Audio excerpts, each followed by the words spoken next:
Hello, God bless from Up Ministries. It's me, Dick Jr. I'm coming to you today to read you 2 Samuel chapter 20. Like usual, I didn't take any references from 2 Samuel. Once again, this is just histories while David was king and battles, things that happen. This is not super long, about 2 pages.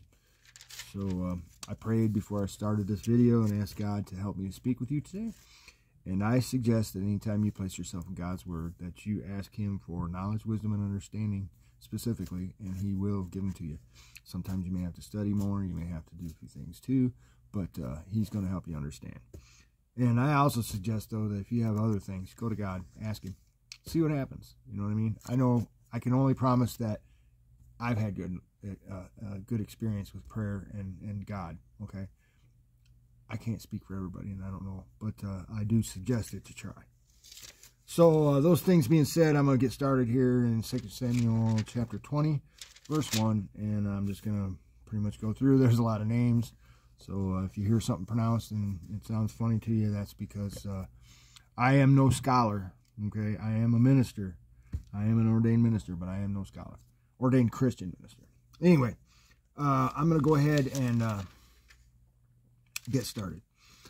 Now, a worthless fellow happened to be there, whose name was Sheba, the son of Bichri, a Benjamite, and he blew a trumpet and said, "We have no portion in David, nor do we have inheritance in the sons of Jesse.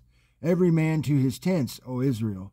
So all the men of Israel withdrew from following David and followed Sheba, the son of Bichri. But the men of Judah remained steadfast to their king, from the Jordan even to Jerusalem. Then David came to his house at Jerusalem, and the king took the 10 women, the concubines, whom he had left to keep the house, and placed them under guard, and provided them with sustenance, but did not go in to them. So they were shut up until the day of their death, living as widows. Then the king said to Amasa, "Call out the men of Judah for me within 3 days, and be present here yourself."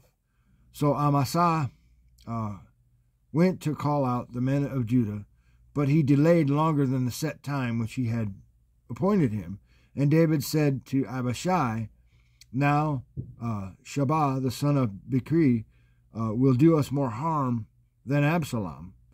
Take your Lord's servants and pursue him, so that he does not find for himself fortified cities and escape from our sight."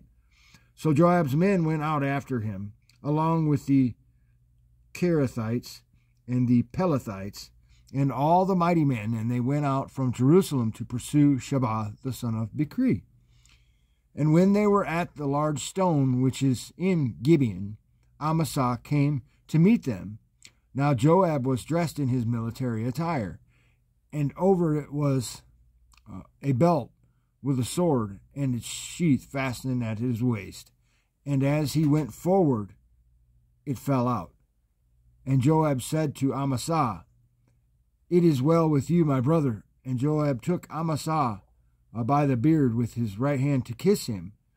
But Amasa was not on guard against the sword which was in Joab's hand. So he struck him in the belly with it, and poured out his inward parts on the ground, and did not strike him again, and he died.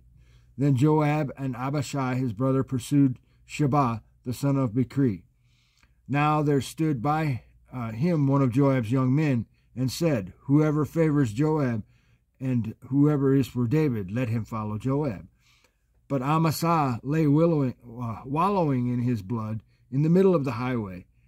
And when the men saw that all the men stood still, he removed Amasa from the highway into the field, and threw a garment over him when he saw that everyone who came by him stood still.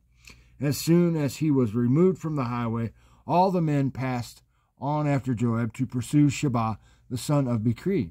Now he went through all the tribes of Israel to Abel, even Beth Ma'akan, and all the Berites, and they were gathered together, and also went after him. They came and besieged him in Abel Beth Ma'akah, and they cast up a siege ramp against the city, and it stood by the rampart. And all the people who were with Joab were wreaking destruction in order to topple the wall. And then a wise woman called from the city, "Here, here, please tell Joab, come here, that I may speak with you." So he approached her, and the woman said, "Are you Joab?" And he answered, "I am."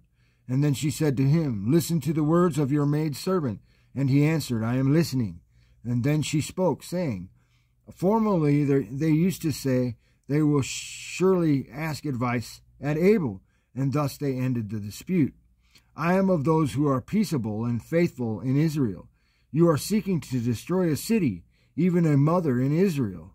Why would you swallow up the inheritance of the Lord?" Joab replied, far be it from me that I should swallow up or destroy. Such is not the case.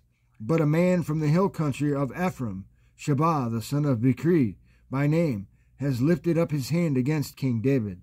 Only hand him over, and I will depart from the city. And the woman said to Joab, "Behold, his head will be thrown to you over the wall."